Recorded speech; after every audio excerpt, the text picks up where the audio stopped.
Hey guys, I'm Michelle, this is my wheelchair Betty, and you're watching Rebelwheels NYC. Booyah! I was going to make this video about the election. I can't talk about the election anymore, just no. There is actually another campaign going on, and that is with the hashtag still bisexual. But I thought I'd make a video kind of loosely inspired by the campaign. It seems like as a person with a disability, I am often just not viewed as a full-fledged human being, and as a result, I'm not really viewed as a person who might have like sexuality, because it seems like either I'm infantized, or people view me as a child, or people fetishize me, which is not welcomed either.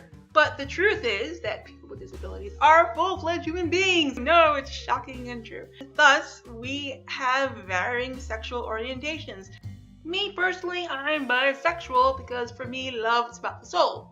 And sometimes it can be a little tricky balancing like disability, queerness. I'll give you an example. I was once at this kind of social support group where everyone sits around in a circle in their respective chairs. Some people were in their wheelchairs, some in other kinds of seats because disabilities vary. So people started talking about how they really hate being discriminated against, and they really didn't like ableism, how it's very hurtful to them and kind of makes them sad and angry sometimes.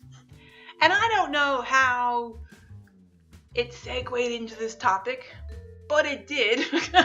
This one woman in a wheelchair started talking about a cruise that she went on.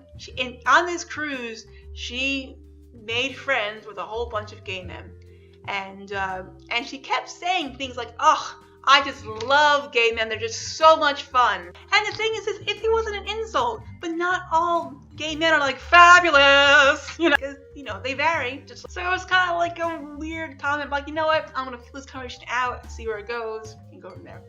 And then this one person in the group was like, she goes like, "I don't mind gay people, but the effeminate men are scum." And at that point in my head, I'm like, whoa! And I was like, well, surely there's gonna be also a collection of whoas amongst the group. Nothing. So I spoke up and said, hey guys, I just think it's really not cool, especially when we were just talking about how we don't like being discriminated against, that we shouldn't then discriminate against other people.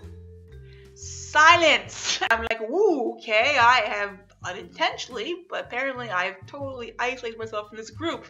Yay! It was really at that point in my life, my only social connections to the disability community. At the same time though, I didn't regret it, because I don't want to hang out with people who are homophobic. And it also, as a person who is bisexual, made me feel uncomfortable and kind of unwelcomed in that group. Thankfully, as I got more into the disability community, and I started meeting people who were queer, and I was like, because it really got to the point where I'm like, theoretically, I can't be the only queer person in a wheelchair, and yet, where is everybody? Because at the time, I was living in a really secluded part of Brooklyn, where I can go a month and not see another person in a wheelchair. So just by default, as a person in a wheelchair, it was like, where is everybody? But then, being bisexual is like, really, where is everybody? Because it just made it that much harder to find my people, Well, I'm telling you this story now with kind of I'm able to laugh at it. It was actually really not traumatic, but it was upsetting because, as a person in a wheelchair, I experienced isolation from outside of the disability community, and now I'm experiencing it within the disability community. And that was a bit heartbreaking. I think when I did speak up, my hands were shaking because I was nervous and my heart was like gunk, gunk, gunk, gunk. At the end of the day, our society really promotes division amongst groups opposed to unity. And that's why a lot of oppressed groups oppress other groups, which does not work in our favor at all, even though maybe it's makes them feel somehow less oppressed. You're still oppressed, you're just doing it to other people. Be awesome to each other, because that's in our best interest, and the world will be a better place. And that's it. Put all your comments in the comments section, because that's where they belong. Find me on social media. Links are in the description.